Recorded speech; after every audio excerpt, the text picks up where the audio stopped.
au sang de Jésus, c'est la magie blanche.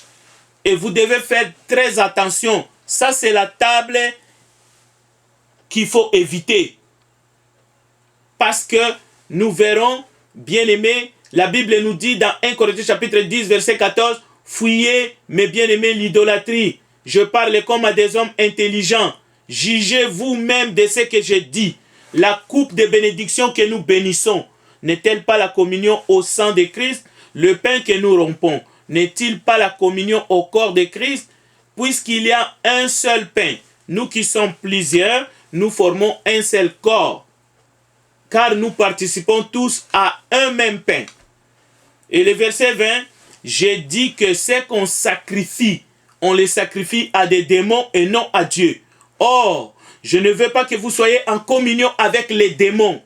Vous ne pouvez boire la coupe du Seigneur et la coupe des démons.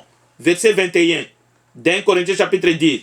Vous ne pouvez participer à la table du Seigneur et à la table des démons. La coupe et la table ne sont que des éléments, des accessoires, des termes pour désigner ce qui est essentiel. Cela veut dire ce qui est dans la coupe et ce qui se trouve sur la table. Et sur la table, on peut avoir l'assiette avec le pain, et sur la table, on peut avoir la coupe avec les fruits de la vigne, qui sont des symboles. Jésus-Christ ne nous oblige pas que nous buvions tous dans une même coupe, l'assemblée locale tout entière. Le repas du Seigneur rappelle absolument la mort, la résurrection, jusqu'à la venue du Seigneur.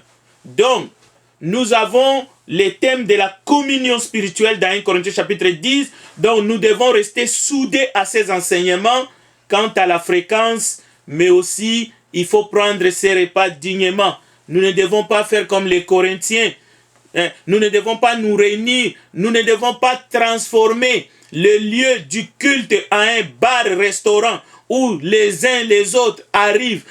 On a déjà mangé, ou on mange son repas et ensuite on s'enivre. C'est ce qui s'est passé justement dans l'église de Corinthe.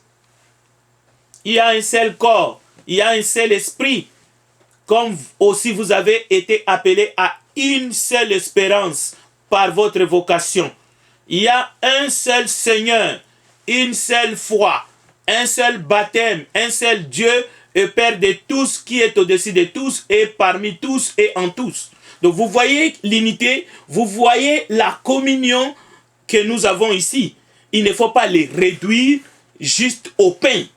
Comme il ne faut pas non plus prendre le jus ou les fruits des raisins et d'extrapoler sa signification parce que nous sommes dans le symbolisme. Mais c'est le mémorial. C'est pourquoi est-ce que nous faisons cela? Pourquoi est-ce que nous mangeons ces repas-là? C'est sur ordre, sur commandement du Seigneur et nous devrions le faire parce que nous sommes chrétiens, nous avons été baptisés, nous avons accepté de marcher avec Jésus-Christ. Il ne faut pas le prendre à la légère. Vouloir imposer l'utilisation d'une seule coupe ou de plusieurs verres ou d'une tasse pour servir les fruits de la vigne au nom de la sainte doctrine, c'est devenir soi-même un faux prophète. C'est persister dans l'erreur. La tradition n'est pas seulement catholique. Il y a des traditions aussi et des coutumes du monde qui ne sont pas forcément catholiques. Donc, que les désirs de conserver la sainte doctrine ne deviennent pas une obsession pour créer la division dans l'église du Seigneur. Maintenant, lorsque on demande de prier avant de distribuer le pain, lorsqu'on demande de prier avant de distribuer les fruits de la vigne, qu'est-ce que nous sommes en train de faire? Est-ce que nous sommes en train de bénir les pains et de bénir les fruits de la vigne? Nous voulons regarder ça. Mais pour bien comprendre, j'ai déjà parlé de ce qui se passe ailleurs, peut-être dans d'autres groupes. on ne peut en aucun cas prononcer des paroles ou même une prière qui va faire un effet, donner un effet sur le pain et sur les fruits de la vigne. On ne peut pas citer les paroles du Christ lors du repas du Seigneur. Prenez-en, mangez tous, ceci est mon corps, ceci est mon sang, livré pour vous, pour que la transsubstantiation en grec, métousiosis, un phénomène surnaturel qui va faire que il va avoir la conversion d'une subsistance, une substance qui est le pain, sans levain, qui va se transformer en une autre substance. Ces termes désignent dans les dictionnaires, chez les orthodoxes et chez les catholiques, la conversion du pain et du fruit de la vigne au corps et au sang du Christ par l'intermédiaire du Saint-Esprit. C'est faux. Alors, les chrétiens du 1er siècle n'ont jamais procédé avant le repas du Seigneur de faire une prière. Et d'ailleurs, aujourd'hui, on demande à quelqu'un de prier, de rendre grâce à Dieu, c'est-à-dire de faire des actions de grâce, parce qu'on veut distribuer le pain et on veut distribuer les fruits de la vie. C'est parti. On est parti pour faire un sermon. On prie pour les malades, on prie pour ceci, cela, on prie pour les voyages qu'on va faire demain, on prie... Non, non, non, non.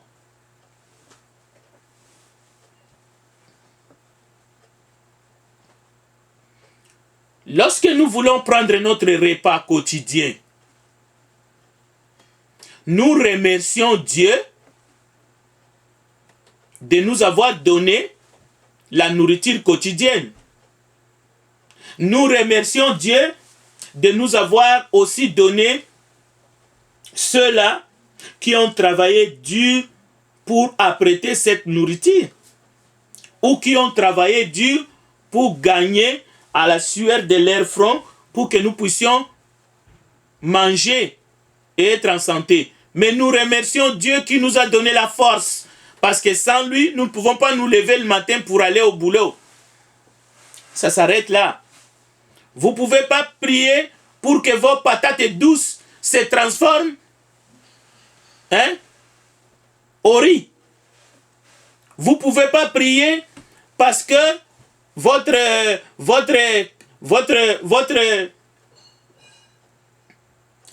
poisson se transforme en canard. Non. J'aimerais m'adresser à nos amis qui nous suivaient que le pain et les fruits de la vigne ne sont que des ingrédients et qui ne se convertissent pas.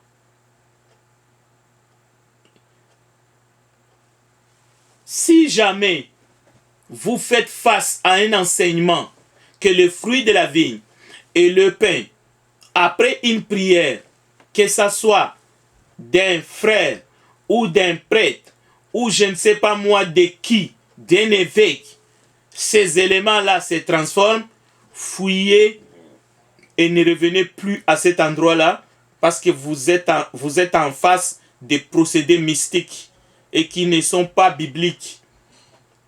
Et surtout, ne mangez pas ce genre d'aliments. Nous ne prions pas, bien-aimés, pour que les pains sans levain changent de nature et que la boisson dans la coupe devienne du sang humain. Non. La prière qui est faite chaque fois avant de prendre ce repas n'a pas ce but-là. Mais par contre, nous rendons grâce à Dieu. Cela veut dire, ne priez pas directement pour les ingrédients, parce que ce ne sont que des éléments naturels qui resteront des éléments naturels, mais nous pouvons prier, nous pouvons glorifier Dieu pour l'œuvre de Christ à Golgotha, les jours où il a payé le prix de notre rédemption Les chrétiens depuis la Pentecôte ne sont ni des cannibales, moins encore des vampires pour boire le sang humain. Jésus ne voulait pas dire cela dans Jean chapitre 6. Et il a été mal compris et plusieurs de ses disciples sont partis parce qu'ils ont dit cette parole est dure. Qui peut le comprendre? Jésus a demandé aux autres, et vous, voulez-vous partir? Mais Pierre a dit, Seigneur, à qui irions-nous? Tu as les paroles de vie. Donc, que la parole de Dieu vous rassure ce soir, que nous ne mangeons ni ne buvons. Nous ne mangeons pas le corps physique de Jésus. Ce serait faux. Ne pensez pas à cela. Nous ne buvons pas son sang humain non plus. Mais par contre, le pain et les fruits de la vie, symbole du corps qui a été brisé, et le sang, symbole du sang de notre Seigneur et Sauveur qui a été versé sur la croix. J'aimerais ce soir vous dire, soyez bénis par la parole de Dieu. Si vous n'êtes pas encore chrétien, vous devez tout faire pour le devenir, car le temps est proche. Et une fois que vous êtes chrétien, vous devez persévérer selon Actes chapitre 2, dans les enseignements des apôtres, dans la fraction du pain, mais aussi dans les prières et aussi dans la communion fraternelle. Voilà, donc nous devons vivre la vie chrétienne, quelles que soient les circonstances, et Dieu est avec nous et il va continuer à vous bénir. Que Dieu vous bénisse. Si ce message vous a fait réfléchir et que vous avez des questions, n'hésitez pas, envoyez-nous et nous allons essayer de vous répondre, même en privé, ou nous pouvons en faire une étude pour profiter au plus grand nombre. Je vous salue au nom de notre Seigneur Jésus-Christ. Merci de prendre votre temps. Je ne sais pas je sais qu'il y a un décalage horaire, mais nous sommes là pour nous entretenir autour de la parole. Je vous remercie. Je vais terminer par une brève prière. Bénis ton peuple, Dieu Tout-Puissant. Fais du bien à tous ceux qui espèrent en toi, car en toi, il y a la vie et la vie éternelle. Merci pour toutes choses. Merci pour ta parole. Merci pour Jésus qui est mort et ressuscité pour nous. Et nous te le demandons, Père, en son nom. Amen.